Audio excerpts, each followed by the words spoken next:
Hey guys, welcome back to our channel, Raising Us. Today we are going to talk about what it's like to be a stay-at-home mom and what it's like to be a full-time working parent.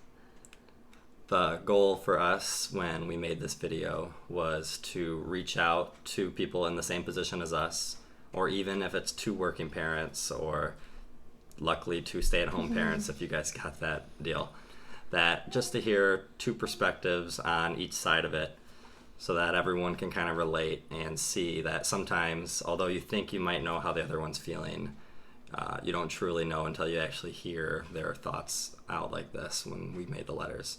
I know it surprised us kind of a little bit when we heard each how the other one was feeling, and we've talked about it a little bit here and there, but this was really kind of eye-opening to us to kind of listen to each other say. So we suggest that any other couples that might be in this kind of position or relationship partners, that you guys go ahead and maybe not make a YouTube video like this, but to write letters out or talk about it at least to kind of see how the other one's feeling, because although you might think you know, like I said, you just really don't until you kind of really hear them out.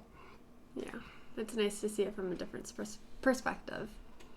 And we kind of forget about that everyone has their own struggles and challenges for their day-to-day routines, and we're always so focused on our own, where it's nice to kind of, like Tom said, just to see what the other person is going through.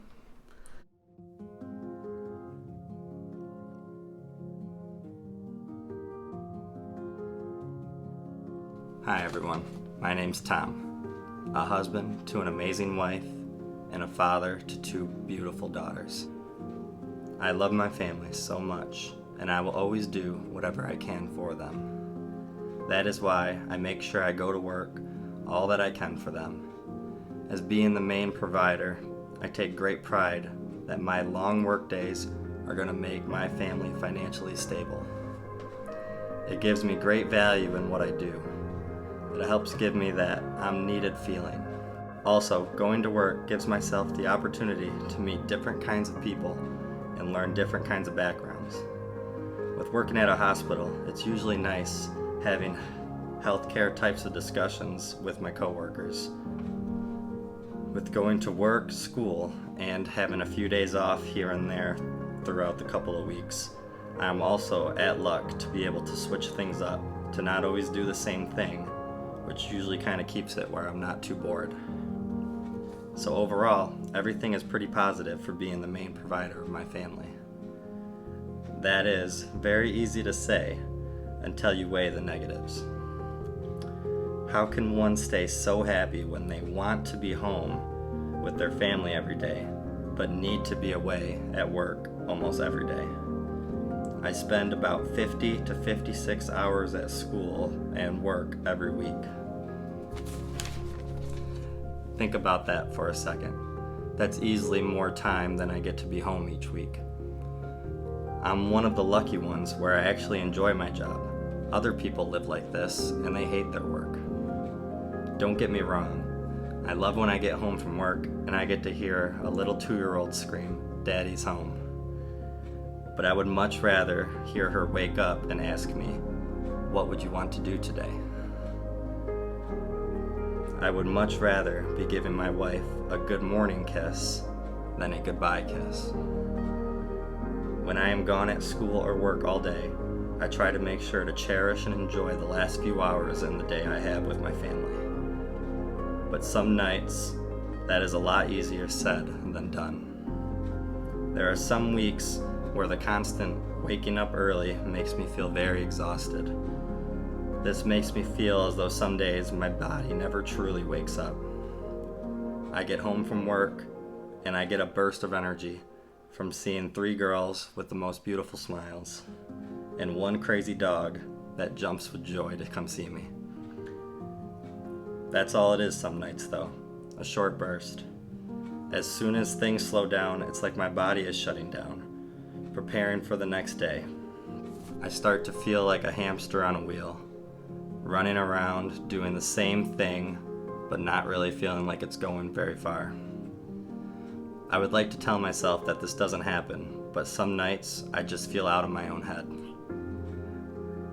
I'm sure my wife notices or can feel it. It's not that I'm not there physically, I'm just not as engaged. Sometimes it's as if this feeling of being needed as the provider turns into all the pressure. Pressure to take no days off. Pressure to get the best grades I can get on all of my tests. So the stress usually leads to me not acting the way I should, which at times could cause me and my wife to get into fights. This is where everything can go bad, since my one safe place when I feel stressed is to be with my family. And if I can't feel unstressed there, then that can really start to affect my mood. That's how fast things can change.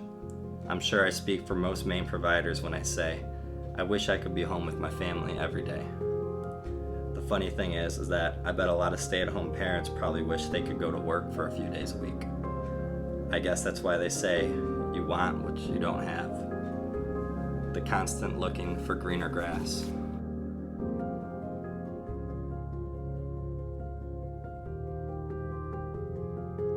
Hi everybody, my name is Chelsea and I am a stay-at-home mom. This November marks 3 years of being a stay-at-home mom to my daughter Melina. 3 years of watching her fall asleep. 3 years of being the first face she sees when she awakes. 3 years of learning her toddler language and learning to translate it to everybody else. 3 years of learning I have no idea what I'm doing but giving it my all. 3 years of accepting my new role as the homemaker and not the provider. I spend my days answering to mom and mommy about 3,000 times a day. The days seem to drag on, but the years are fleeting. When I envisioned being a stay-at-home mom, I thought of all the amazing moments, making memories, and providing my children with the best childhood possible.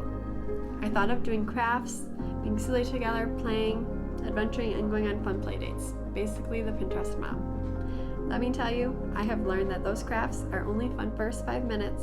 Being silly together sometimes ends with a tantrum, and those play dates are sometimes more stressful than fun. I know that this is just a phase, just like all the other ones that we have experienced.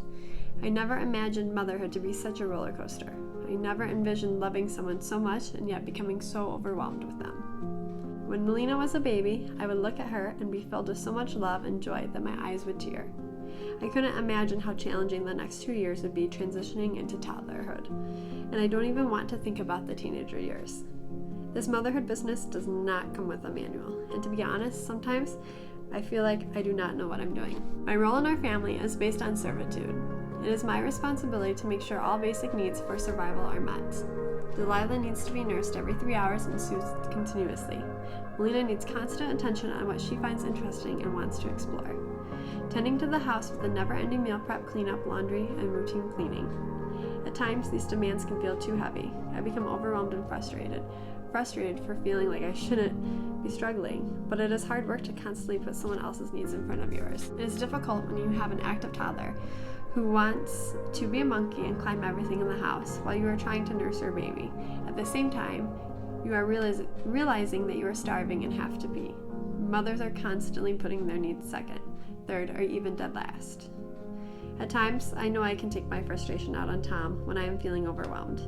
He will come home and ask how my day is. Some days, I can share all of the fun memories we have made, from playing, adventuring, and just being together.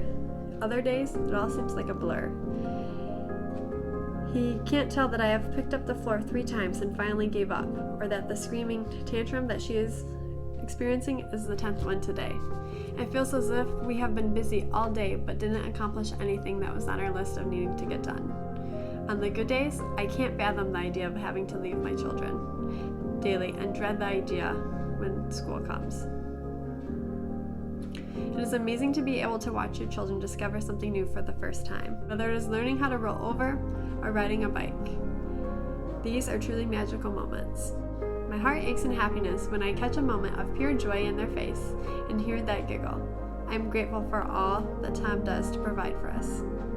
On the struggling days, I envy his freedom to drive in the car to work by himself, worrying about only him. And of course, listening to whatever music he wants, however loud.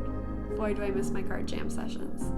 I envy his social world. Even though it may only be his classmates or coworkers, they are adults, engaging in real conversation, having similar interests. They are not demanding more food or their butts to be wiped. At least I sure hope not. I have learned that after all these hard days, I need a timeout. A timeout from the constant demands, to-dos, and to just have at least 1 hour to myself. Whether that is a bath, a coffee date, a Target run, or just a drive. I need that time to refresh, to come back to serve my family the best to my ability.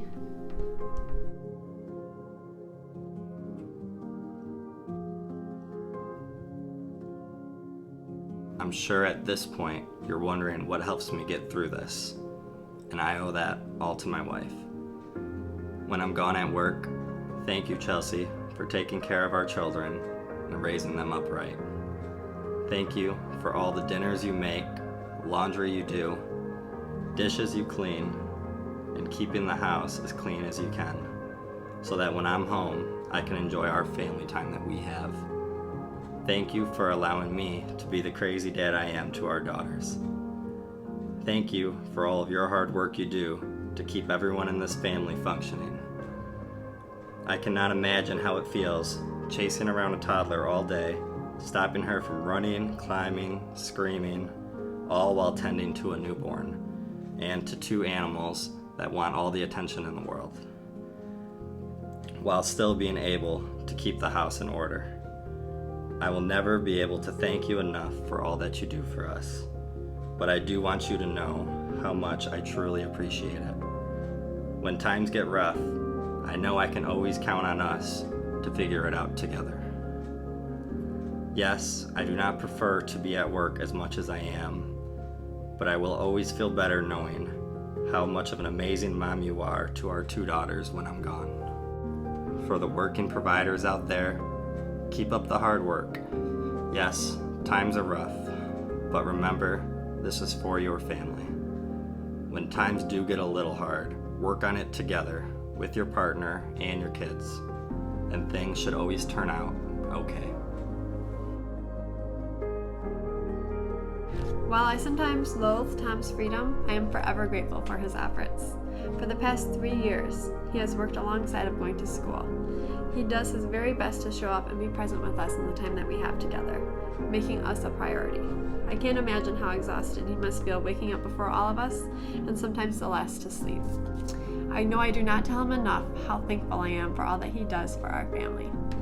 It can be so easy to get caught up in my own day-to-day stuff that I forget all that he has to deal with. Thank you for getting up early every day to provide for us, even on your days off, so that I can sleep in.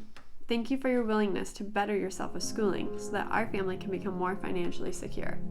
Most of all, thank you for giving me this time with my children. Thank you for not pressuring me to do anything different than what my heart wants. There will be a day when the house stays cleaned, the social life comes back, and the job offers are accepted. But the days of raising my babies will come and go. And thanks to your hard efforts, I am able to be present for the most important work in my lifetime. Being a stay-at-home mom is hard, no doubt about it. You are tested in ways you never imagined, but there is also nothing more rewarding than being there for your children and providing them with your service of love. Don't ever doubt the importance of your role.